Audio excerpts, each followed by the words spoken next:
Amém, meus amados. Salve os irmãos com a paz do Senhor Jesus. Amém. Pode sentar, meus irmãos. Muito obrigada. Eu estou muito feliz ao Senhor. Grata a Deus por estar. Eu amei esse culto, que ele é grande, dá para fazer as minhas armas, tudo bem. Amei. Não, já minhas assessoras já perguntaram quantas? 4. Eu estou muito grata a Deus por estar servindo aos irmãos com a palavra do Senhor essa noite. Grata ao Senhor por tudo que Ele fez. Mas então vamos, que o tempo está avançando. Abram vossas Bíblias no livro do profeta Oséias, capítulo 14. Nós vamos tratar de 2 textos. Vamos ler esse, mas depois nós vamos para outro texto, a qual nós vamos esmiuçar nessa noite. Mas eu gostaria de ler primeiro Oséias capítulo 14, verso 1. O tema que, até que ele venha, mas o tema que passaram para mim foi ouvir e agir. Então, nós hoje vamos entender como nós vamos agir mediante o que ouvimos até que o Senhor venha. Vamos entender o que ouvimos sexta, o que ouvimos ontem. E hoje, encerrando, eu quero compartilhar com os irmãos o que vamos fazer agora, depois que ouvimos tudo o que ouvimos. Oséias capítulo 14, verso 1. Amém? Diz assim a palavra: Voltai, ó Israel, para o Senhor teu Deus, porque pelos teus pecados tendes caído. Verso 9, no mesmo capítulo. Quem é sábio, que entenda estas coisas. Quem é prudente, que as saiba. Porque os caminhos do Senhor são retos, e os justos andarão neles, mas os transgressores neles cairão. Amém? Meus amados, o livro de Oséias, ele foi escrito num período... Menina, será que eu estou conhecimento?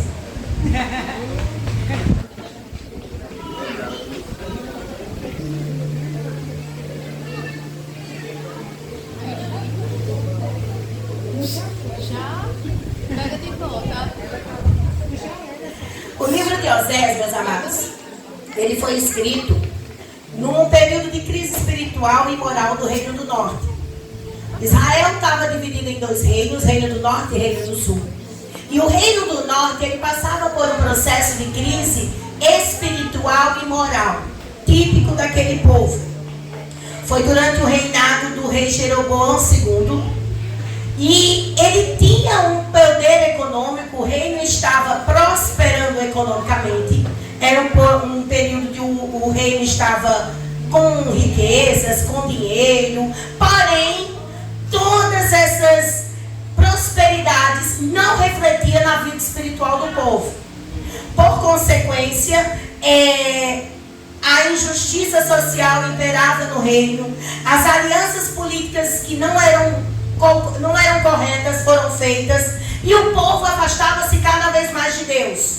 E dentre eles, os sacerdotes, aqueles que deveriam levar o povo a conhecer Deus, também estava corrompido. Então, como estava o reino estava totalmente correto de maneira financeira, porém afastados de Deus. E riqueza sem Deus não é riqueza, é problema. E aí o profeta Oséias, juntamente com o profeta Amós, eles estavam ali naquele período já, quase no finzinho, no início do cativeiro assírio. Os assírios já vinham sitiando as cidades, já vinham mandando informações de que iria pegar o Reino do Norte, Judá, e eles não estavam acreditando. E aí Oséias e Amós, juntamente com Jeremias, lá em Jerusalém, começavam a dizer ao povo que se arrependesse, que se convertesse. Mas o povo, por sua vez, não deu ouvidos. E por fim foram levados a cativeiro. E aí, foi levado a cativeiro. Mas ainda assim, nós vimos e sabemos a história, que durante os períodos de 70 anos que o povo passou cativo, Deus tinha a expectativa e que o povo voltaria. E assim foi. Aí nós sabemos que eles voltaram. Neemias reconstruiu os muros, Esdras reconstruiu a cidade, muitos voltaram e ali sua vida voltou a ser. E agora? Depois do processo passado pelo povo, depois de tudo que o povo passou, ouvindo as exortações do Senhor, ouvindo as exortações de Deus, ouvindo o clamor, né? Os pedidos de Deus para que se convertesse, que voltasse, foi preciso levar a cativeiro. E muitos nesse cativeiro se converteram e muitos não, porque sempre acontece isso. Nos períodos de prova, nos períodos de provação, que deveríamos nos aproximarmos mais de Deus, por vezes nos afastamos e saímos da vontade de Deus e saímos dos caminhos do Senhor. E assim então fez o povo. Mas aí agora vocês me perguntam, desde sexta nós escutamos que precisamos voltar, precisamos estar com Deus, precisamos viver uma vida com Deus e nos arrepender. Nos arrependemos. Amém. Aceitamos Cristo. Amém. Nos convertemos. Amém. E agora? O que vamos fazer? E como devemos viver até que Ele venha? E aí eu quero te pedir para abrir no livro de Colossenses. Sentados mesmos. Capítulo 3. Nós vamos discorrer todo o capítulo. E vamos entender que a partir de agora, até que Jesus venha, nós precisamos ter uma vida de santidade. Uma palavra que quando nós ouvimos, traz até um medo. Uma palavra que quando nós ouvimos, nos traz assim, um medo, santidade. A gente liga logo a Deus. E aí a gente pensa logo, como é que eu posso ser santo diante de um Deus santo? Porque como é que eu vou conseguir ser santo? É algo muito difícil. Sim, de fato. Mas não é algo impossível. E o capítulo 3 de Colossenses, nós vamos entender, Paulo vai nos ensinar preciosas lições de como crentes e cristãos devem viver a sua vida depois de ter conhecido a Deus, depois de ter passado por todo o processo de pecado e desobediência, depois de ter sido alcançado por Deus lá na cruz. Nós agora entendemos e aprendemos que devemos viver em santidade. Até porque, meus queridos, não há outra opção para experimentarmos as maravilhas do Senhor se a nossa vida não estiver ligada com a vontade dele. Não haverá, não tem outra opção. Nós não temos nenhum outro meio de desfrutar dos benefícios do Senhor se a nossa vida não estiver em santidade.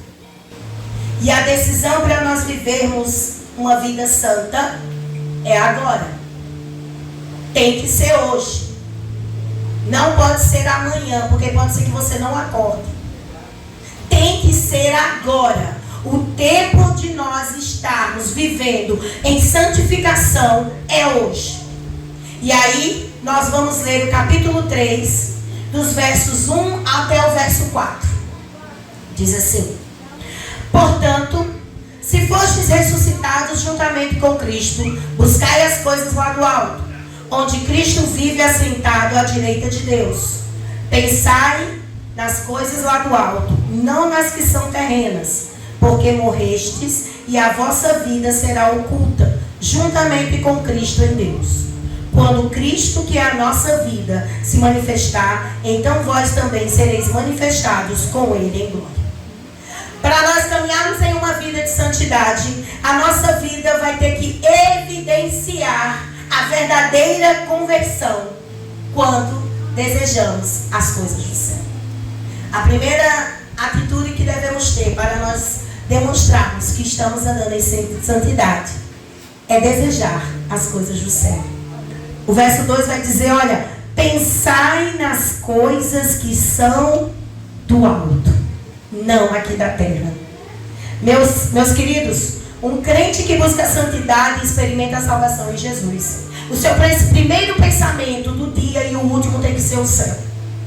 Como o Carol ontem falava, como é que um crente salvo em Cristo Jesus não tem a convicção da sua salvação?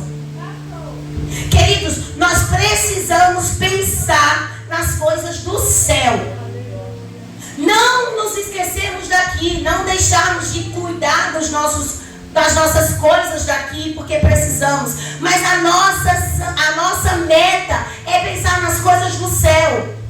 Está tudo difícil, mas eu vou morar no céu. Está tudo dando contrário, mas o meu lugar é o céu. Está tudo contrário àquilo que eu quero, mas o meu lugar é o céu.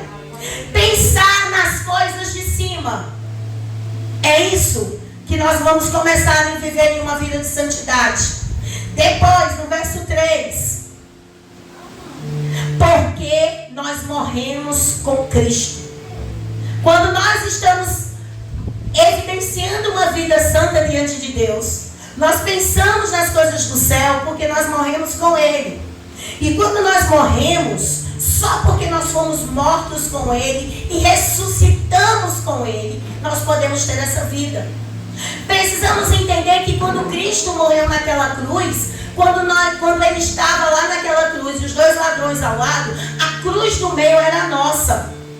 Nós estávamos junto de Jesus e morremos junto com Ele, mas também ressuscitamos junto com Ele. E por isso nós podemos andar em santidade. Porque o verso 4 vai dizer: porque nós vivemos em Cristo. E quando nós vivemos em Cristo, Paulo fala que aos Gálatas que não sou mais eu, mas Cristo vive em mim. Então, se eu entendo que eu preciso pensar nas coisas do céu, que eu morri em Cristo e ressuscitei com Ele, vivo com Ele, eu não tenho controle mais da minha vida.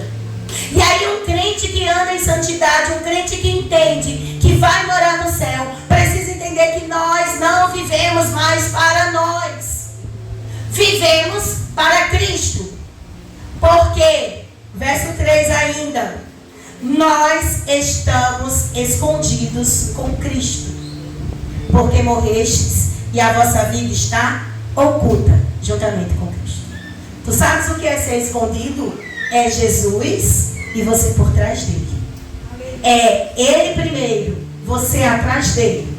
Tudo que acontecer para você vai vir para Ele primeiro, para chegar até você. Então nós estamos ocultos, nós não pertencemos mais a esse mundo. Nós não pertencemos mais a esse mundo.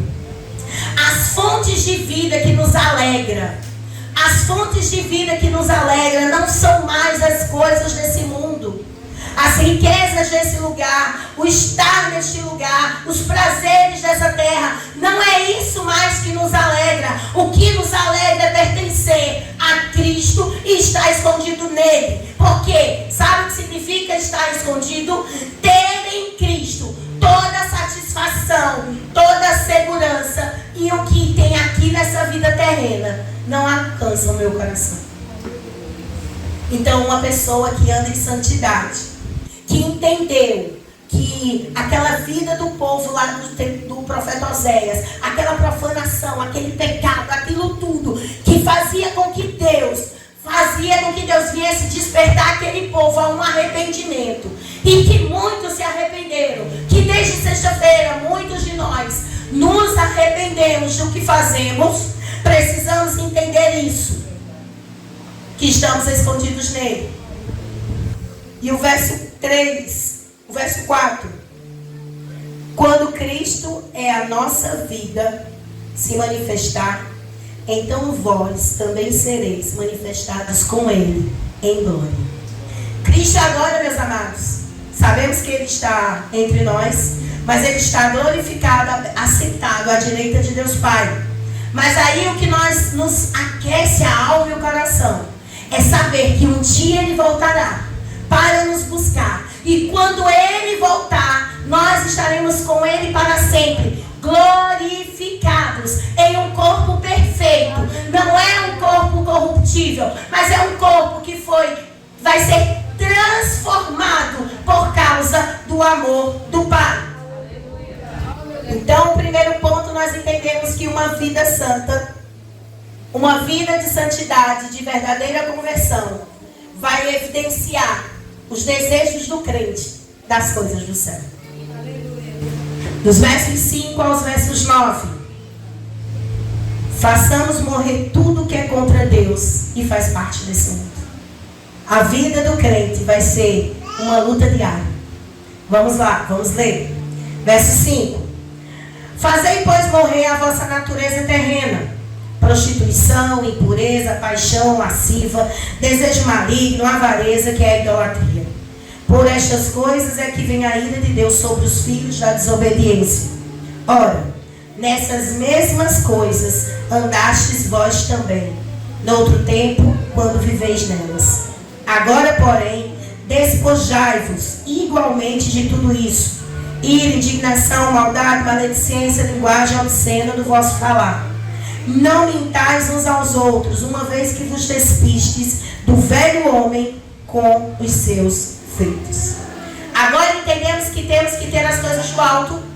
Aí agora, meus queridos, vai começar uma guerra entre a carne e o espírito, até que ele venha. Como é isso? Fazer tudo morrer que esteja contra Deus e as vontades de Deus. O verso 5 vai dizer, olha, fazei, pois, morrer a vossa natureza terrena. Queridos, até Jesus voltar, vai ser uma luta diária entre a carne e o espírito. E vai ter dias que a carne vai querer reinar, mas ela não pode reinar, nós temos que matá-la. Pastor Hernandes Dias Lopes diz que nós temos que andar com uma certidão de óbito no bolso. Andar com uma certidão de óbito no bolso. Nossa, porque quando a carne quiser, aí a gente apresenta: eu morri para o mundo, eu morri para o mundo, eu morri para o mundo. Nós temos o poder para fazer morrer a nossa natureza terrena. Mas não é como o mundo faz. Estamos agora na Semana Santa, nesse período, e até sexta-feira é comum da tradição católica, os homens, parece que é em Minas Gerais ou em Goiás, não sei. Eles fazem uma procissão, a procissão do Cristo morto, parece que é. Aí os homens, eles são todos mascarados e eles vão se autoflagelando. É em Minas, né? É. Eles vão se autoflagelando. Eles pegam correntes, corda e vai batendo nas costas, caminhando descalço as ruas e todas as ruas da cidade, para tentar, de certa forma, martirizar o seu corpo como sacrifício. Mas não entendem eles que o que Paulo fala, que Cristo quer que nós matamos, é a nossa carne espiritual, é a nossa vontade. E um homem que anda em santidade com Deus, com novidade de vida, precisa matar esta carne todos os dias. O verso 5 ainda fala: devemos saber para as quais coisas estamos mortos. E aí, Paulo vai fazer uma lista de coisas que nós temos que morrer. Por que ele faz essa lista? Porque quando nós estamos no mundo, é o que nós mais fazemos. Quando nós estamos no mundo, essa lista que ele faz é o que nós mais fazemos e praticamos. E essas coisas vai tentar nos aperrear o juízo até a vinda de Jesus. Nos aperrear de maneira para continuar fazendo. E aí vem a luta entre a carne e o espírito. Aí os versos 7 diz: fazei, pois, verso 7, ora, nessas mesmas coisas andaste, porque andávamos nela, uns mais e outros menos. Ah, eu não tinha isso, mas você tinha outra coisa. Nós andávamos, nós tínhamos, estava na nossa carne, está na nossa natureza caída. Mas aí, continuando no verso 7, noutro tempo, quando viveis nela. Mas aí agora, Paulo faz a lista então dos pecados morais, que é a impureza, a lascívia, que estão diretamente ligados aos pecados sexuais. Paulo fala dos pecados sociais, aquele desejo maligno de avareza, aquele desejo maligno de fazer o mal, de desejar o mal ao outro. Coisas que Você pode hoje não matar, você pode hoje não roubar, você pode hoje não se prostituir. Mas a nossa boca, por muitas vezes, vai pecar e vai fazer outros pecar. E precisamos matar isso.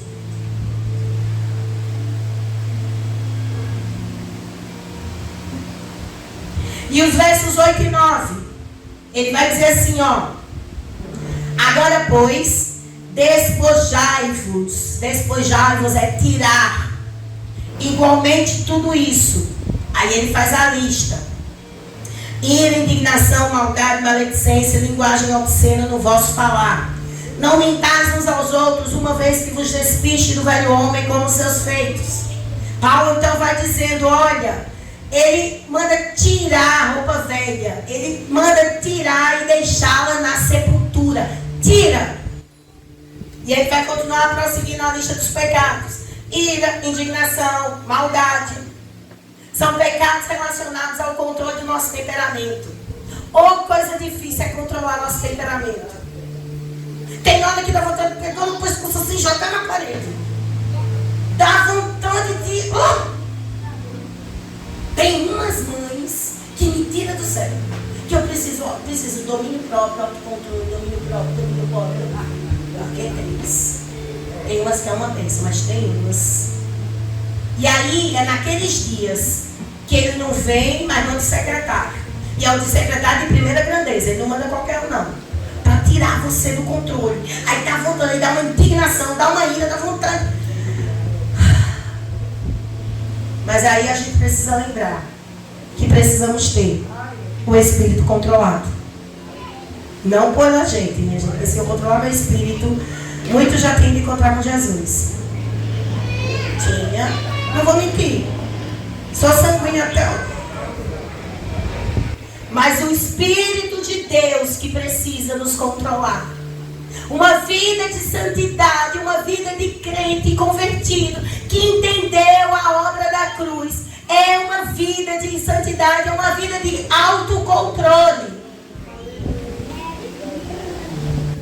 Aí tem os pecados da língua. Esse então, misericórdia.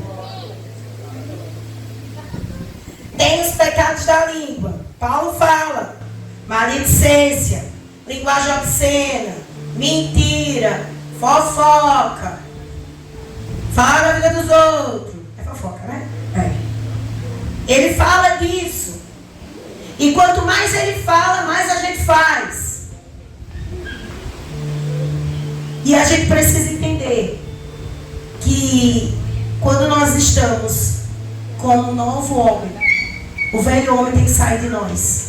Temos que nos despojar dele. E aí ele vai dizendo, olha, à medida que nós despojamos o velho homem, devemos fazer o quê? Ficar pelados? À medida que eu tiro uma roupa, eu tenho que colocar outra. À medida que eu tiro uma roupa suja, quando eu tomo banho, eu preciso tomar banho e botar uma roupa limpa. E aí Paulo vai dizer nos versos 10 e 11. Ai, eu não ensino. Sara, pega aqui, Sara, por favor. Versos 10 e 11.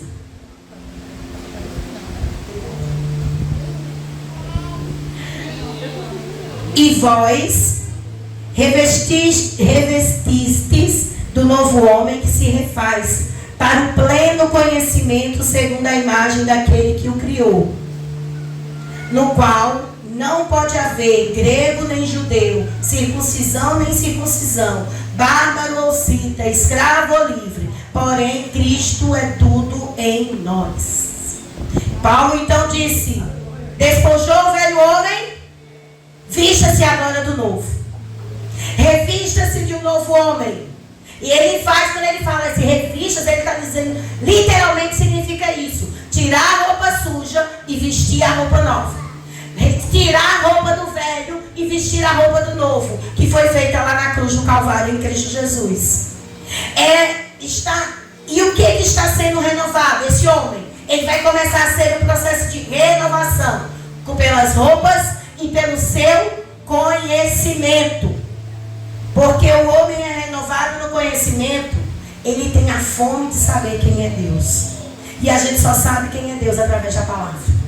O novo homem, então, quando ele é renovado em Cristo, ele começa, então, a entender que precisa estudar a palavra. Olha só o que diz o texto. Revestidos do novo homem, se refaz então o pleno conhecimento. Se renova então o pleno conhecimento. Conhecimento de quê? De uma vida nova em Cristo Jesus. E isso só vai mediante a palavra. Por quê? E por que nós temos que nos renovar mediante a palavra? Precisamos nos renovar mediante a palavra porque nos tornamos a imagem do nosso Criador. Olha só.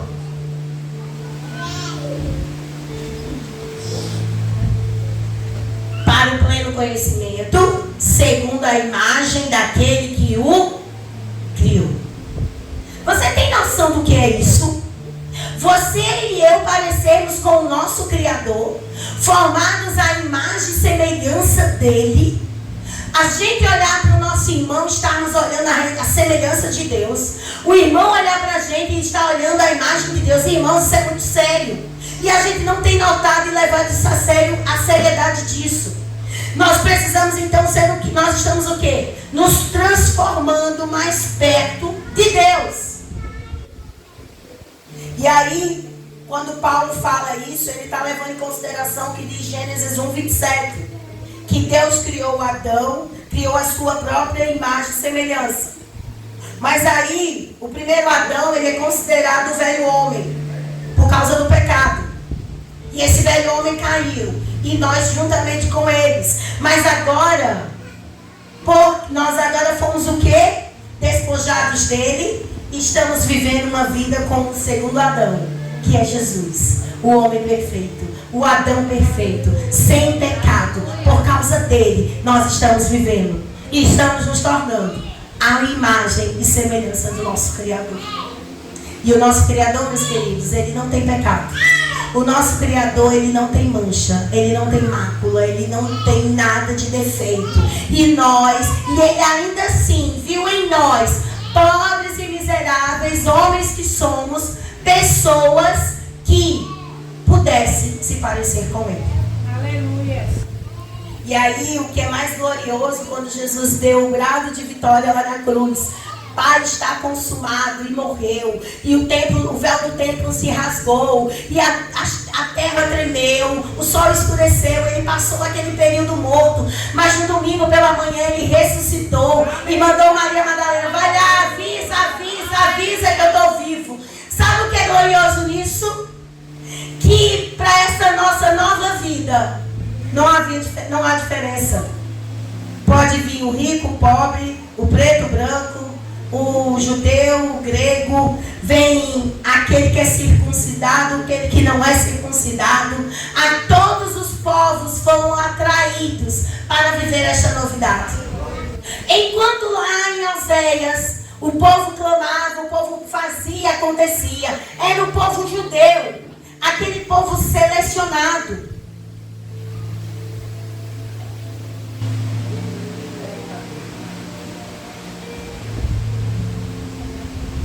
Mas agora é todo mundo. É todo mundo. Porque se não fosse todo mundo, nós não tínhamos isso. E temos isso porque é todo mundo. Porque o que diz o texto? Porém, Cristo é tudo em todos. E aí podemos sermos um novo homem. E aí já estamos seguindo para o fim. E aí, como é a vida do novo homem? Versos 12 ao 17. A vida do novo homem é: revestivos, pois, como eleitos de Deus, santos e amados, de ternos afetos de misericórdia, de bondade, de humildade, de mansidão, de longanimidade. Suportai-vos uns aos outros, perdoai-vos mutuamente, caso alguém tenha motivo de queixa contra outro. Assim como o Senhor vos perdoou, assim também perdoai-vos. Acima de tudo isto, porém, esteja o amor, que é o vínculo da perfeição. Seja a paz de Cristo como um árbitro entre vossos corações, a qual também fostes chamados em um só corpo, e sedes agradecidos. Habite ricamente em vós a palavra de Deus, Instruí-vos, aconselhai-vos mutuamente em toda sabedoria, louvando a Deus com salmos, hinos, cantos espirituais, com gratidão em vosso coração. E em tudo que fizerdes, seja em palavras, ação, fazei em nome do Senhor Jesus, dando a Ele então graças por tudo.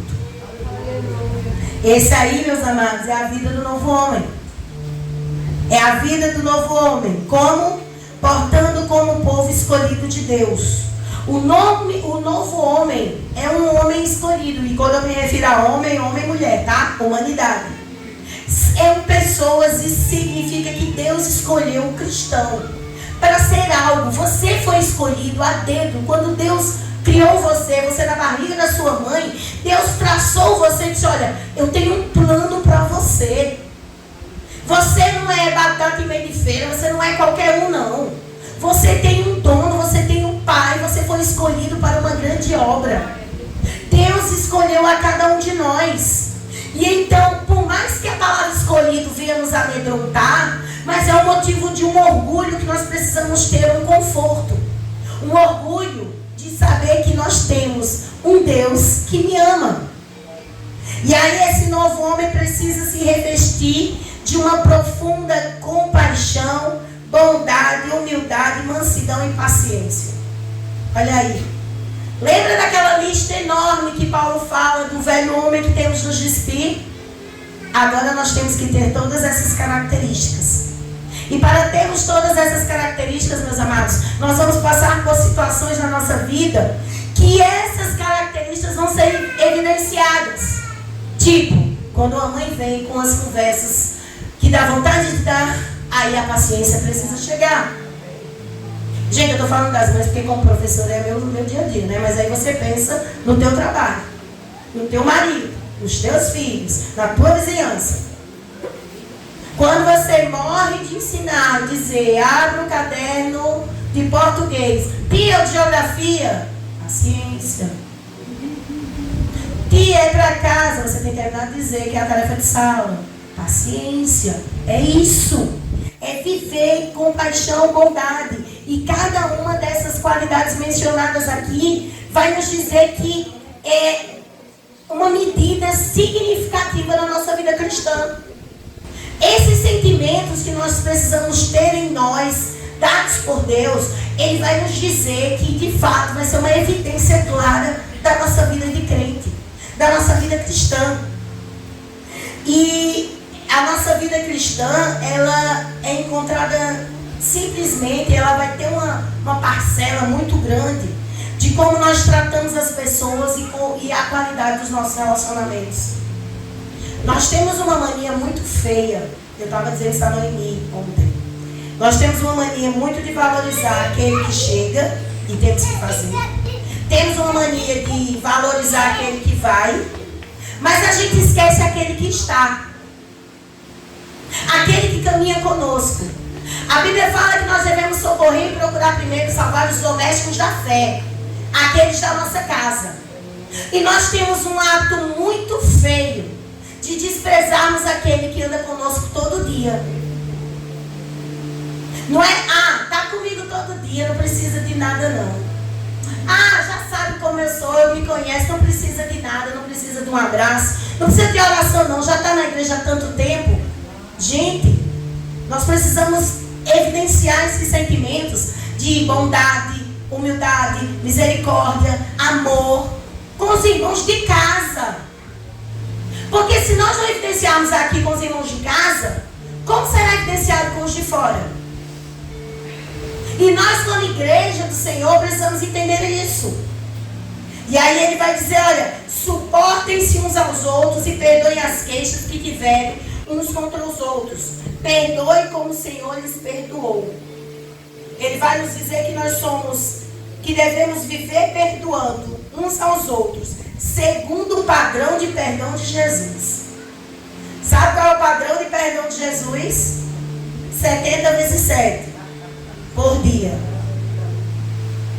70 vezes 7 por dia. Porque se for por ano, ainda tá bom. Mas é por dia.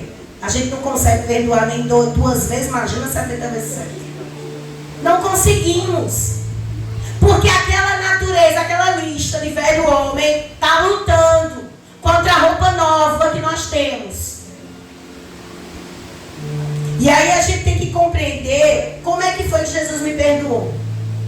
Jesus me perdoou de uma maneira que, para nós nunca sermos menos generosos do que Ele. Deus alcança as pessoas, mas para trazer perdão. Deus dá o primeiro passo em direção a perdoar alguém. Muitas vezes Deus vai nos perdoar, sabendo que vamos errar naquilo que Ele nos perdoou. Da mesma maneira, a gente peca, Deus vai nos perdoar, e nós vamos pecar de novo, e ainda assim Ele vai nos perdoar.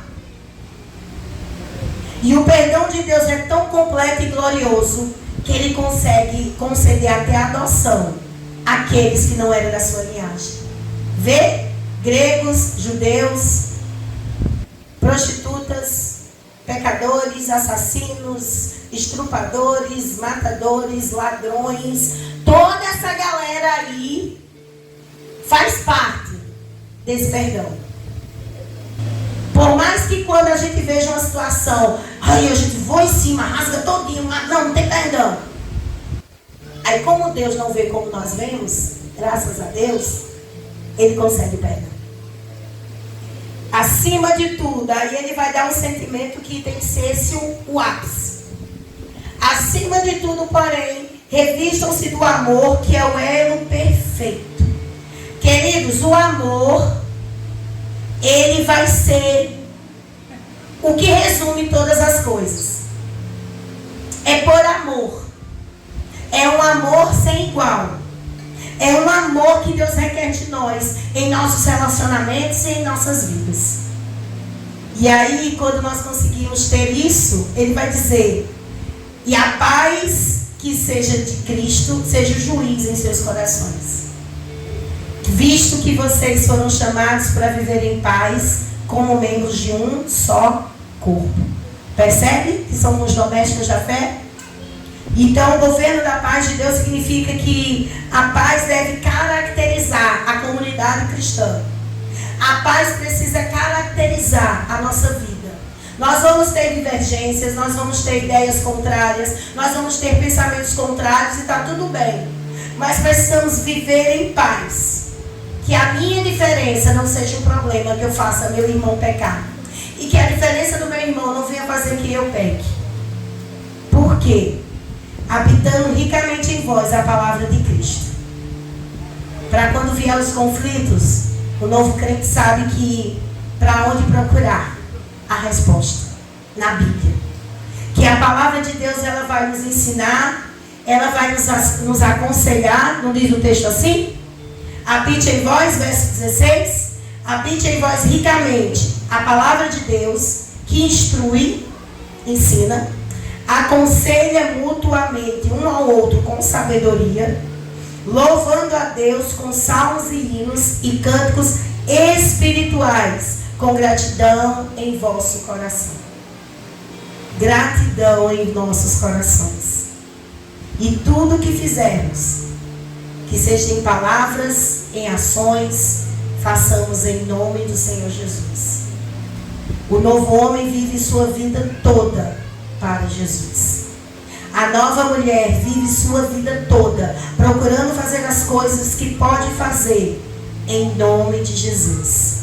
Perseverar na dificuldade, fazer as dores, passar pelas dores, sabendo que vai fazer tudo em nome de Jesus. E para aplicar, precisamos nos arrepender todos os dias. Precisamos voltar ao Pai todos os dias. Precisamos nos santificar todos os dias, até que Ele venha. Que Deus abençoe. E eu agradeço a oportunidade em nome de Jesus.